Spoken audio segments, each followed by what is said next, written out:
Hey, how's it going, guys? Indypride here with Milk and Cookies Total War, bringing another first-person replay commentary for Total War Attila. Just played a series with Maximus, Decimus, Meridius. Some of you might know who he is. He has a YouTube channel that I'll be leaving in the description below. Of course, if you watched Milk and Cookies Total War Rome 2 tournament, he was the winner of that, and so you might know him from there as well. But we are just messing around, trying to get a feel for the game, bringing different kinds of builds, trying different factions, just trying to get an understanding of what this game actually feels like. This is a really quick replay. I brought a build for the Vandals that I don't think could really be considered as a meta multiplayer kind of build, and again, it is very early, but I think it's easy enough at this point to project what the meta game is going to be, and it's going to revolve around cavalry. I talked about it last replay that I uploaded. Cataphracts and cavalry, melee cavalry in general, is very, very strong right now, and infantry doesn't really seem to be super efficient. So when I say that this might not be a multiplayer meta build, I have 4 swords, 2 berserkers, and berserkers actually have really ridiculous stats, even though I don't think they look particularly cool for berserkers. I think the Suebi berserkers were a much more interesting looking unit from Rome 2, but the Vandal berserkers, they have 62 melee attack, which is crazy, but they have really low armor, so they're even more susceptible to the cavalry charges than other infantry units. And one thing that I've noticed so far from my play on Attila so far is that sword units just simply cannot kill cavalry. They just kind of die in melee combat. As soon as they get charged, they lose a ton of guys, and they really don't kill cavalry very quickly. So you really have to be very careful. It's nice that bringing spears is important. You do need spears, cheap spears, to meet shield for your swords, or just to meet shield for your cavalry so you can get some charges off. But the problem is that swords simply don't kill cavalry at the moment. They get wrecked by the charges. So bringing a build like this, the 4 swordsmen, 2 berserkers that are very susceptible to cavalry charges, can be really kind of scary. My opponent Maximus, Decimus, Meridius has actually brought 2 or 3, maybe even 4 units of Warhounds, which is really interesting. And when I first saw it, I was like, okay, this is bad. What is he doing? He's just sending them forward into my cavalry. Warhounds don't kill cavalry, they don't kill infantry, they just kill skirmishers or horse archers. And you can see in the background there, he's throwing even more at my noble Germanic horsemen over there. Interesting thing here that he's doing, though, is he's tying up all my cavalry units. So I was like, oh, I see these war dogs. That's great. I'm just going to kill them. But this is bait. What he's actually going to do is have this nice line of Nordic horse lords in the back of his line. He's playing Jutes, by the way. He has this nice line of Nordic horse lords that are just going to come right up the center. And as I'm kind of just distracted by all these warhounds, killing them, routing them off the field, I'm kind of going to get distracted by them, and it's going to give him the opportunity to get a lot of really good charge bonuses off of this cavalry, and I'm not going to really be able to return the favor with my charges. You can see they're just kind of getting caught up on the warhounds right now. Didn't get a charge, and all across the line now he's getting charge bonuses across me, and I've kind of lost micro at this point, and it was a really good move. I mean, I have noble swordsmen, they were braced right there, but they got wrecked by that charge. You can just see how badly they got devastated right there. The kind of ridiculous thing about cavalry right now is that even factions that weren't really known for their cavalry, like the Jutes or the Danes, have pretty ridiculous cav units. So you can see these guys, they just came up the middle with a charge bonus of 35, which is not very high. But look at the swords. Noble Suebi swordsman down to 50 men off of the charge. I don't know what the deal with that is, because the charge bonus is not that high on the noble horse lords, only 35. Not sure why they got wrecked so bad. It's like the armor didn't kick in or something. I don't know.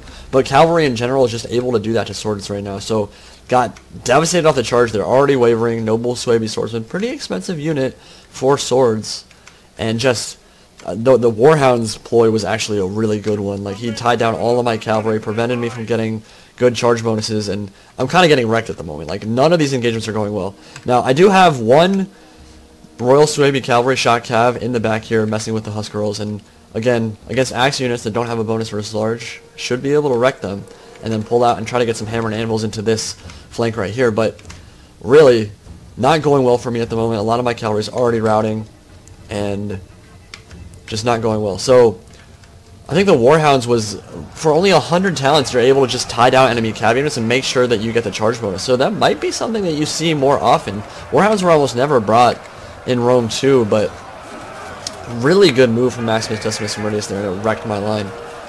So you can see the Husk girls in here in melee combat. None of my swords really got good charge bonuses off.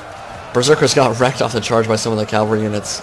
And now he's just going to kind of grind me down in melee combat. You can see some of my shot cab coming in from behind right here. But I'm not sure that that's simply going to be enough to really rout all the melee units that are in the center here. He has a lot of horse girls, which are pretty highly vetted up. He has some sword units that aren't really wavering. So that was a good charge bonus from the shot cab. But just in general, all these cab units really mess me up. And just sending up the center, like they ran into some spears too. It just wasn't enough. They just ran right through, prevented me from getting charge bonuses, and then all across the line just kind of got wrecked in melee combat. So again, really good move from Maximus and Decimus Meridius. I would not have expected to see that. Maybe we'll see Warhounds more often. Again, only 100 talents. It's a pretty good investment if you can actually prevent enemy cavalry from getting their charge bonuses off. So yeah, melee combat in the center, gonna get cleaned up. Do have some more noble Germanic horsemen out on the flanks that I should be able to pull out and charge in. But there's simply too much on the field left for the Jutes, and once my main line of berserkers got shredded like that, it was gonna be really hard for me to win that game. I'm still trying to get used to the fact that all these factions that typically you wouldn't expect to have good cavalry actually have cavalry that can wreck your swords. So you just have to be very careful with how you protect your skirmishers and your sword units, because when cav gets into them, if you don't have cavalry reinforcing, you kind of get wrecked.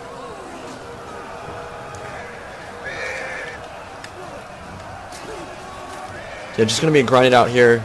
Some Royal Huskarls in the center here. But Jutes will take the field very, very soon. And I'm going to mass route. So we'll take a look at the stats in a second here. Valiant defeat. I don't know if I'd call that valiant. Only killed 769 men on my side.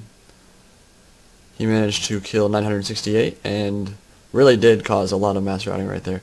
So, I mean, before I got into Attila, before I started playing the game, I would not have expected that this would be a effective build for the Jutes or the Danes or the Geats or any of the Viking forefathers. Like, they weren't known for their cavalry, but doesn't really matter. I mean, like you can see, like it kind of speaks for itself, the amount of damage they did.